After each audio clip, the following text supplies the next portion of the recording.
በስመ አብ ወወልድ ወመንፈስ ቅዱስ አሐዱ አምላክ አሜን። በኅዳር ወር የሚነበብ ዜና ሥላሴ። አንድ አምላክ በሆኑ በአብ በወልድ በመንፈስ ቅዱስ ስም በኅዳር ወር የሚነበብ የአብ የወልድ የመንፈስ ቅዱስን ድርሳን መጽሐፍ እነሆ ጀመርሁ። በተመሰገነ በእግዚአብሔር አብ ስም በምስጋና ቅባት በራስ በእግዚአብሔር ወልድ ስም ሐዲስ አስደናቂ ራእይን በሚገልጽ በእግዚአብሔር መንፈስ ቅዱስ ስም ለዘላለሙ በእውነት በመለኮትና በመንግሥት በሥልጣን የተካከሉ ናቸው። ከዚህም በኋላ ሮማንና ትርንጎች አፈሩ፣ ወይኖችም አበቡ። ሁለተኛም ሁሉም የገነት ዛፎች አፈሩ። በኅዳር ወራት ማርና ወይን ከሚያጠጧት ከምድር በታች ሥሮቻቸው አብበው ታዩ። ያለመለሙ አንደበቴ የምትሆኑ አብ ወልድ መንፈስ ቅዱስ ለእኔ ተገለጡልኝ። የለመለመ ምስጋናችሁን እናገር ዘንድ ልቡናዬ ተስቦአልና ምስጋናችሁም በልቤ መካከል ስለ በቀለ እውነት የሆነ የምስጋናችሁ ቅጠል ከከንፈሮቼ ወጣም። ፍጹም ምስጋናችሁም ባንደበቴ እናገር ዘንድ አብ ወልድ መንፈስ ቅዱስ አትጉኝ።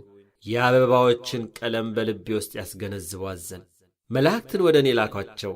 የሕይወት ሽታንም በልቡናዬ ውስጥ ጨምሩ። በሽቱ ምስጋና ሙዳይ ከንፈሮቼን አጣፍጡ። በገነት ውስጥ ያለ ወይን ምንጭንም በግሮሮዬ ውስጥ አመንጩ።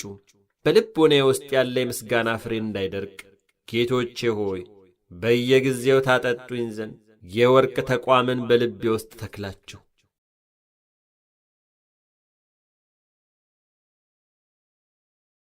ምስጋናችሁን መታሰቢያ ዘንድ ይልቁንም አበባውን እንዳይ አንድ ባለጸጋ ሰው የወይኑን ቦታ ይጠብቅ ዘንድ ባሪያውን አዘዘውና የወይኑን ፍሬ የሰማይ ወፎች እንዳያዩት ሄዶ ጠበቀም።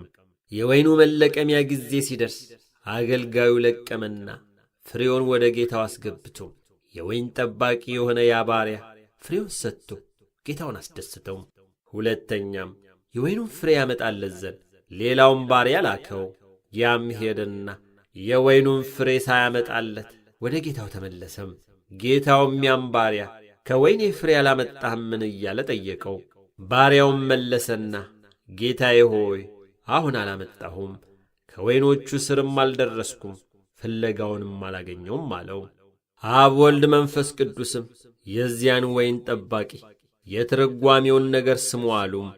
የቦታውን ወይን ፍሬ ይዞ ወደ ጌታው እንደ ተመለሰ እንደዚሁም ደጋጎች ሰዎች በጎ ፍሬን ያፈራሉም። ለጌታቸው ይሰጡትና ፍሬዎቹን ይዞ እንደ መጣው ባሪያ ይደሰቱ ዘንድ ከወይኑ ፍሬ ያመጣለት ዘንድ እንደ ተላከው እንደ ሌላው ባሪያ ግን አይደለም። ያ ባሪያ ለጌታው ያመጣለት ዘንድ ወደ ወይኑ ቦታ ደርሶ አላመጣም። እንደዚሁም ግብዞች ሰዎች የእግዚአብሔርን ሕግ ሰምተው አልሰማንም በሚሉ ሰዎች ይመሰላሉ። ያ ባሪያ ከወይኑ ፍሬ ለጌታው ያመጣለት ዘንድ ወደ ወይኑ ቦታ ተልኮ አላመጣምናም። አብ ወልድ መንፈስ ቅዱስም ይህንን ብለው ጠፈር ወደ ተባለ ሰማይ አረጉም። በኅዳር ወር የሚነበብ ድርሳን ተፈጸመም። ስሉስ ቅዱስ ሆይ ሁላችንን የክርስቲያን ሕዝቦችን ከመከራ ጠብቁን ለዘላለሙ አሜን።